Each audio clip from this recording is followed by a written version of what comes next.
Hello दोस्तों, welcome to ICM channel. हमसे discuss करने वाले हैं 4 स्टॉक के बारे में।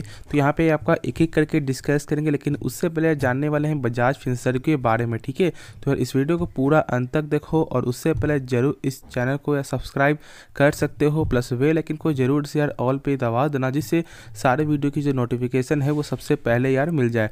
तो डिस्कस करते हैं सबसे पहले बजाज फिनसर्व के बारे में। देखो, मैंने यहाँ पे कल ही आपको बताया था कि यहाँ पे क्या सपोर्ट देखने को मिल रहा है। ठीक है, यहाँ पे सपोर्ट क्या था आपको 1780 का, जो यहाँ पे ब्रेकडाउन आपका हो चुका है। देखो, यहाँ पे आपका 1800 का एक अच्छा सपोर्ट था और यहाँ पे यदि क्लोजिंग दे देता ना लगभग, ठीक है, तो यहाँ पे क्या होता है कि आपको 1850 का जरूर तेजी मिलता। लेकिन देखो, यहाँ पे तेजी होता, लेकिन तेजी क्यों नहीं हुआ? क्योंकि यहाँ पे लोगों ने आपका प्रॉफिट बुकिंग आपको किया है। ठीक है, इसकी वजह से। लेकिन जानते हो कि ये स्टॉक एक गजब का स्टॉक है। क्यों मैं ऐसा बोल रहा हूँ? क्योंकि इसका बिजनेस जो वो यहाँ पे लॉन्ग टर्म का बिजनेस है, प्लस यहाँ पे लगातार ही इसका सेल्स में ग्रोथ देखने को मिलता है, प्लस देखोगे आपका प्रॉफिट भी लगातार गेन है, सारा चीज़ यहाँ पे बेस्ट है। प्लस एक दो चीज़ और खास बात क्या है ना, कि यहाँ पे आपको जो इसका जो सब्सिडियरी कंपनी बजाज फाइनेंस है, जिसके कारण यहाँ पे भी सपोर्ट मिलता है। क्योंकि देखो, जब यहाँ पे बजाज फाइनेंस पे जब तेज़ी आती है ना, तो यहाँ पे भी सपोर्ट मिलेगा। और इसके रिगार्डिंग में यहाँ पे जानते हो कि यहाँ पे दो सेक्टर में ये कंपनी काम करती है। पहले तो यार आपका फाइनेंस हो गया, फिर दूसरा आपका हो गया इंश्योरेंस। वो भी यहाँ पे 2 कैटेगरी है, पहला आपका जनरल इंश्योरेंस, दूसरा आपका लाइफ इंश्योरेंस। ठीक है, तो होप इसके रिगार्डिंग आपका सारा डाटा आपका क्लियर हो गया होगा। अब एक चीज़ मैं और बता दूँ, बहुत से लोग यहाँ पे लगभग 5 साल पहले जो है आपका बजाज फाइनेंस के समय भी ऐसा बोल रहे थे कि अब ये स्टॉक यहाँ पे आगे नहीं जाएगा। क्यों? क्योंकि यार उस कंपनी ने भी यहाँ पे बोनस आपका अनाउंस किया था, बोनस प्लस स्प्लिट आपको अनाउंस किया था, और बोनस वही था आपका। ठीक है, 1:10 का पूरा आपको देखने को मिल चुका था। प्राइस लगभग यहाँ पे जो 10,000 से प्राइस घटकर आपका 1,000 तक यहाँ पे आपको आ गया था बजाज फाइनेंस। प्लस वहाँ पे लोगों ने क्या बोला, अब यहाँ पे घटकर आपका जो है 600 आ जाएगा, 700 आ जाएगा, अब यहाँ पे आगे नहीं बढ़ेगा। क्या हुआ? 800 से लेकर 700 तक देखने को मिला। उसके बाद फिर आज देख सकते हो कि कहाँ पे है, आज आपको यहाँ पे 7,000 तक यहाँ पे देखने को आपको मिलता है बजाज फाइनेंस। तो इसी बात से आप समझो कि स्टॉक में यहाँ पे बोनस या जब दाम कम हो गया तो ऐसा मत समझना कि यहाँ पे आपका लॉस हो गया, बिल्कुल नहीं। यहाँ पे और ज़्यादा फ़ायदा आपको मिलने वाला है, क्योंकि इसमें आपका लिक्विडिटी बढ़ जाएगी। और इसका जानते हो कि इसका फ़ायदा यहाँ पे क्या मिलता है, और ये आपका जो है पैसा जल्दी ही आपको एक अच्छा खासा वेल्थ क्रिएट करेगा। आपने बाई किया हुआ है 1850 में या 1900 बाई करके बैठे हुए, कोई टेंशन की बात नहीं है। मैं तो बोलूँगा आप हर गिरावट में यहाँ पे एवरेज करो, क्योंकि एवरेज नहीं करोगे तो फिर जल्दी प्रॉफिट भी देखने को नहीं मिलेगा। देखो, हर समय यहाँ पे एवरेज नहीं करना चाहिए।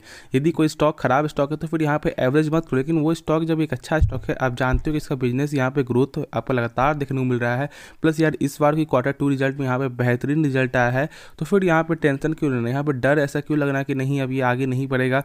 ठीक है, तो इसलिए ऐसे स्टॉक को हर गिरावट में बाई करो, तो ही आपका वेल्थ भी आपका क्रिएट होगा। देखो, इसका हर चीज़ यहाँ पे आपको मालूम है। ठीक है, लेकिन अब इसके बारे में थोड़ा सा कुछ यहाँ फंडामेंटल जान लेते हैं, क्योंकि ये जानना भी आपके लिए ज़रूरी है। और आप कमेंट जरूर बताना कि इससे आपको कुछ सीखने को मिला, आपको कुछ फंडामेंटल जो है नॉलेज आपको हुआ है, गेन देखने को मिला है। तो चलो पहले देख लेते हैं अभी क्या क्या फंडामेंटल है इसका। देखो यार, तो यहाँ पे आपको जो फंडामेंटल टूल में सबसे पहले आपको क्या देखा जाता है, ROC और ROE। देखो ऐसे तो यार एक्सपर्ट का मानना होता है, ऐसे यहाँ पे देखो बेसिक नॉलेज क्या है कि किसी भी कंपनी का यदि 15% से आपका ऊपर होता है तो फिर ये सही होता है। ठीक है, और यदि 20% से ऊपर है तो फिर बेस्ट है। लेकिन देखो, यहाँ पे आपको ROC जो है यहाँ पे 1 साल के क्वार्टर से, यहाँ पे 1 साल के ईयर से यहाँ पे जज नहीं करना चाहिए। प्लस यहाँ पे देखो, इसका जो है ना यहाँ पे 11.5% देखने को मिलता है। हाँ, कम है, लेकिन उतना भी कम नहीं है कि हम सब ऐसे बोलते हैं यहाँ पे कंपनी ग्रोथ नहीं कर रहा है। देखो, यहाँ पे होता है क्या, ROC ये पहले थोड़ा सा जान लो। ROC यानी कि यहाँ पे क्या समझ रहे हो? ROC का मतलब देखो, रिटर्न ऑन कैपिटल एम्प्लॉयड, यानी कि आपके पूरे जो कैपिटल का यहाँ पे कितना ज़्यादा रिटर्न बन रहा है। जैसे कि मान लो आपकी कंपनी है और यहाँ पे आप 100 रुपये लगाओ, तो 100 रुपये लगाए हो, तो यहाँ पे 1 साल बाद यहाँ पे कितना % आपका जो है पैसा बन रहा है, यानी कि 100 रुपये से यहाँ पे क्या हो रहा है, बढ़कर आपका 11.5%, यानी कि 111.40 रुपये यहाँ पे आपको देखने को मिल रहा है। ठीक है, तो यही इसका कहने का मतलब है कि यहाँ पे आपको जो कैपिटल में कितना ज़्यादा आपको रिटर्न मिल रहा है। अब आपका हो गया रिटर्न ऑन इक्विटी। देखो, यहाँ पे सिंपल से आप समझ सकते हो कि यहाँ पे आपका इक्विटी में जो आपको कितना ज़्यादा रिटर्न मिल रहा है।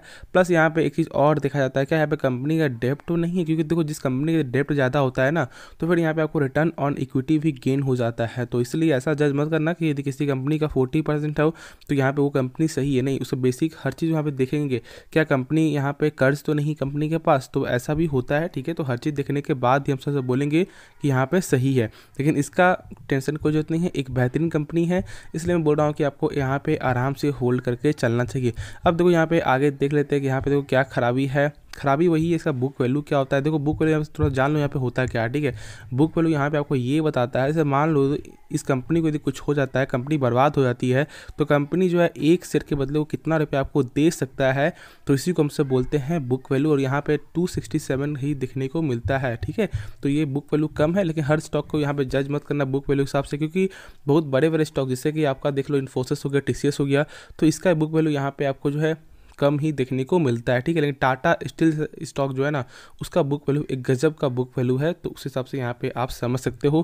प्लस यहाँ पे थोड़ा और कुछ देख लेते हैं इस कंपनी के बारे में, तो देख सकते हो सेल्स में लगातार ग्रोथ देखने को मिल ही रहा है, और इस क्वार्टर में भी यहाँ पे सेल्स में ग्रोथ है, प्लस प्रॉफिट भी यहाँ पे लगातार बढ़ते हुए आपको दिखाई दे रहा है। प्लस यहाँ पे ईपीएस जो जिसे हम क्या बोलते हैं अर्निंग पर शेयर, वो भी यहाँ पे लगातार गेन होते हुए आपको साफ तौर से आपको दिखाई दे रहा है, ठीक है। अब चेक कर लेते हैं यार इसका प्रमोटर होल्डिंग कितना है, उसके बाद फिर हम सब एक चीज़ और जो डिस्कस करें जो यहाँ पे मेन है, और वो एक ड्रॉबैक भी है, लेकिन उससे पहले देख लो यार प्रमोटर होल्डिंग कितना है। देख सकते हो प्रमोटर होल्डिंग में भी यहाँ पे 60% का आपका प्रमोटर होल्डिंग देखने को मिलता है, तो आप समझ सकते हो कि यहाँ पे कितना अच्छा प्रमोटर है। प्लस यहाँ पे आपको एफआईएस का भी एक अच्छा खासा स्टेक देखने को मिल रहा है, डीआईएस का भी एक अच्छा स्टेक है, प्लस आपका पब्लिक का तो 24% ही देखने को आपको मिलता ही है। देखो यहाँ पे जब पब्लिक का जब देखोगे बहुत से स्टॉक जो यहाँ पेनी स्टॉक होता है उसमें क्या होता है प्रमोटर बहुत कम होता है, और पब्लिक आपका 90% तक यहाँ पे देखने को मिल जाता है, ठीक है। तो वैसे थोड़ा सा दूर रहो, ठीक है। यहाँ पे क्या होना चाहिए, प्रमोटर का ज़्यादा आपका होना चाहिए स्टेक, उसके बाद यहाँ पे सही है। लेकिन यदि कम है प्रमोटर का और यहाँ पे ज़्यादा पब्लिक का है, तो फिर यहाँ पे सही मत समझना, ऐसा मत समझना कि यहाँ पे बहुत एक अच्छा स्टॉक होगा, नहीं, जरूर कुछ उसमें कुछ खास बात या कुछ खराबी बात भी देखने को मिल सकता है, ठीक है। तो थोड़ा सोच समझ के डिसीजन आपको लेना चाहिए। अब यहाँ पे क्या है आपका कैश फ्लो, देखो कैश फ्लो यहाँ पे होता है क्या ये थोड़ा सा जान लो। कैश फ्लो हमें आपको ये बताता है, जैसे मान लो यदि कंपनी कुछ भी सामान बेच रही है, तो कंपनी को यहाँ पे कंपनी का पैसा यहाँ पे रिटर्न मिल रहा है या नहीं मिल रहा है, तो ये जो नॉलेज है ये शेयर होल्डर को कैसे मालूम चलेगा, तो यहाँ पे कैश फ्लो चेक करेगी। जैसे एग्जांपल में समझो क्या बोल रहा हूँ मैं, मान लो मैंने आपको 10 रुपये का पेन आपको मैंने सेल किया, ठीक है, और आप ग्राहक हो और आपने मुझे पैसा दिया या नहीं दिया, तो ये जो है आपका जो ट्रांजैक्शन है ये शेयर होल्डर को कैसे मालूम चलेगा कि जो आप सामान बेच रहे हो उसका सही में पैसा रिटर्न मिल रहा है। तो इसी को जानने के लिए ना कैश फ्लो कहते हैं, ठीक है। तो देखो इसको यहाँ पे समझ लो कि यहाँ पे इसका क्या देखने को मिलता है कैश फ्लो। तो कैश फ्लो का मेन जो वो क्या होता है जानते हो, कैश फ्रॉम ऑपरेटिंग एक्टिविटी थी, ये आपका सही होता है ना, तो फिर यहाँ पे आपको इन्वेस्टिंग फाइनेंसिंग का कोई ज़रूरत नहीं है। लेकिन आपका ओवरऑल यहाँ पे देखा जाता है तो फिर देखोगे तो आपका ओवरऑल में यहाँ पे आपका सही देखने को मिलता है, नहीं पॉजिटिव ही है। लेकिन यहाँ पे आपका ऑपरेटिंग एक्टिविटी भी ज़रूर आपको देखना चाहिए, क्योंकि ये सबसे मेन आपका होता है। और यहाँ पे क्या देखने को मिला, यहाँ पे निगेटिव देखने को मिला। लेकिन कैसे पहचानो कि यहाँ पे सही है या नहीं है, देखो जैसे मान लो यहाँ पे -33,000 है, तो यहाँ पे चेक करो कि पूरे ईयर का जो प्रॉफिट जो देखने को मिला है, क्या प्रॉफिट से यहाँ पे ज़्यादा है या कम है। यदि यहाँ पे कैश फ्लो पूरे प्रॉफिट से यदि कम होता है तो फिर सही है, ठीक है। लेकिन वही ज़्यादा है कैश फ्लो आपका प्रॉफिट से तो फिर निगेटिव है, ठीक है। ऐसा समझो यहाँ पे उल्टा होता है। और देखोगे तो यहाँ पे आपको जो प्लस में है, लेकिन यहाँ पे क्या है आपको माइनस में देखने को मिलता है, ठीक है। तो बाकी सब चीज़ यहाँ पे सही है, बस एक कैश फ्लो ही आपको ख़राब देखने को मिलता है। तो शायद इसके बारे में फंडामेंटल आपको नॉलेज हो गया होगा। यदि कुछ भी सीखने को मिला जरूर लाइक करना और कमेंट में जरूर बताना, यस बस लिख देना, ठीक है, यस कर देना, बस मैं समझ जाऊँगा। तो चलो अब नेक्स्ट स्टॉक के बारे में डिस्कस करते हैं। तो ये स्टॉक का नाम है IEX के बारे में डिस्कस करने वाले हैं। देखो यहाँ पे 1.5% तेज़ी जरूर हुई है, लेकिन इसके जो रिगार्डिंग मैंने कल ही वीडियो बनाया था। लेकिन आज मैंने यहाँ पे मेन पर्पस क्या है कि यहाँ पे आपको इसके बारे में फंडामेंटल का नॉलेज आपको होना चाहिए, ठीक है। क्योंकि ऐसा नहीं कि आप जो स्टॉक का पैसा लगा रहे हो उसके बारे में यहाँ पे जो फंडामेंटल नॉलेज नहीं है, तो ये जानना आपको ज़रूरी है कि ये कंपनी कैसी कंपनी है, क्या यहाँ पर पैसा आपको लगाना चाहिए या नहीं लगाना चाहिए। लेकिन उससे पहले थोड़ा सा एक चीज़ मैं बता दूँ कि क्या यहाँ पर बाई करना अभी सही रहेगा। देखो बाई करने का मैं अभी सलाह नहीं देने वाला, ठीक है। जब तक यहाँ पे 150 का लेवल जब तक क्रॉस नहीं करेगा तब तक यहाँ पे अभी शॉर्ट टर्म में तेज़ी आते हुए आपको दिखाई नहीं देगी, ठीक है। तो इस लेवल को ब्रेकआउट करने दो, उसके बाद फिर यदि सस्टेन करता है तो फिर यहाँ पे आप बाई करना, वरना यहाँ पे बस अभी वॉच करके चलो कि यहाँ पे किस तरह से यहाँ पे शेयर चल रहा है। क्योंकि यार यहाँ पे जो है लगातार देखने से बहुत कुछ आपको सीखने को मिलेगा, ठीक है। तो बस अभी वॉच करो, जब मौका आएगा तो फिर उस समय यहाँ पे आप चौका या छक्का आप यहाँ पे मार देना, ठीक है। तो चलो अब देखते हैं कि इसका फंडामेंटल किस तरह का फंडामेंटल है। तो यार यहाँ पे जो डिस्कस करें ना, तो सबसे पहले यहाँ पे क्या आता है मार्केट कैप। तो ये लोग सारे लोगों को मालूम होता है, हाई सब कुछ यहाँ पे मालूम होता है, स्टॉक अप यहाँ पे सब साफ तरह से यहाँ पे देखने को मिलता ही है क्या है। लेकिन बुक वैल्यू होता क्या है ये थोड़ा सा जान लो यहाँ पे पहले।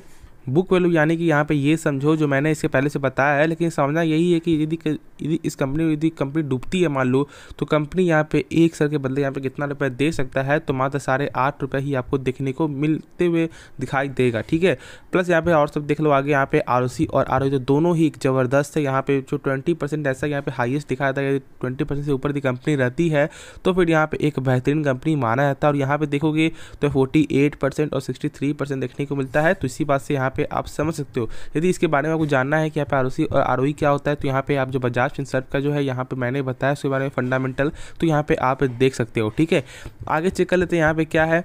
तो देखो यहाँ पे बस यही थोड़ा खराबी क्या है, वही अब जो मैंने बताया कि बुक वैल्यू यहाँ पे कमज़ोर देखने को मिलता है, बाकी सब कुछ यहाँ पे सही है। आगे चेक कर लो कि यहाँ पे क्या सेल्स में लगातार ग्रोथ देखने को मिल रहा है। देखो सेल्स में यहाँ पे कमी आते हुए आपको दिखाई दी है। इसी बात से आप जानते हो कि यार इस क्वार्टर में ही आपको साफ तरह से आपको देखने को मिल गया था और इसकी वजह से गिरावट था, क्योंकि ऑलमोस्ट लगभग यहाँ पे 7% का आपका यहाँ पे ईयर ऑन ईयर पे आपका जो है गिरावट आपका आते हुए दिखाई दिया है सेल्स के मामले में।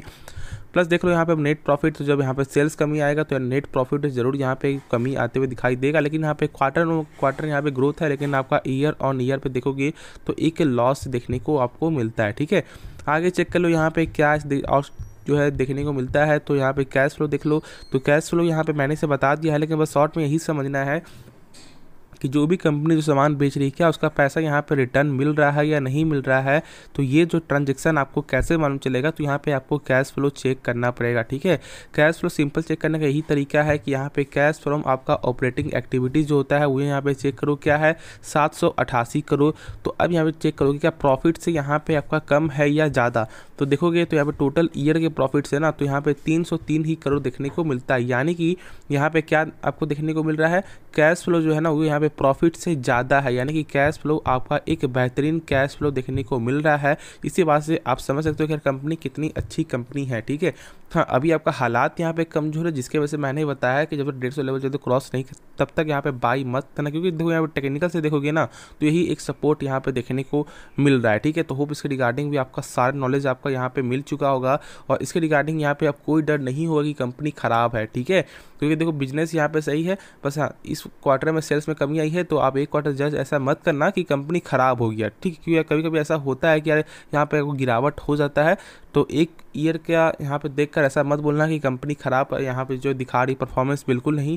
तो यहाँ पे देख ही सकते हो यार कैश फ्लो ज़बरदस्त कैश फ्लो देखने को मिलता ही है। यहाँ पे आपका जो देख रहे हो यहाँ पे जो मैंने बताया, ठीक है, होप इसके बारे में आपको जो नॉलेज आपका हो गया होगा। ठीक है, अब यदि कोई बोले आपको कि यहाँ पे सही नहीं है, तो यहाँ पे आप साफ बता सकते हो कि यहाँ पे क्या सही है और क्या गलती है।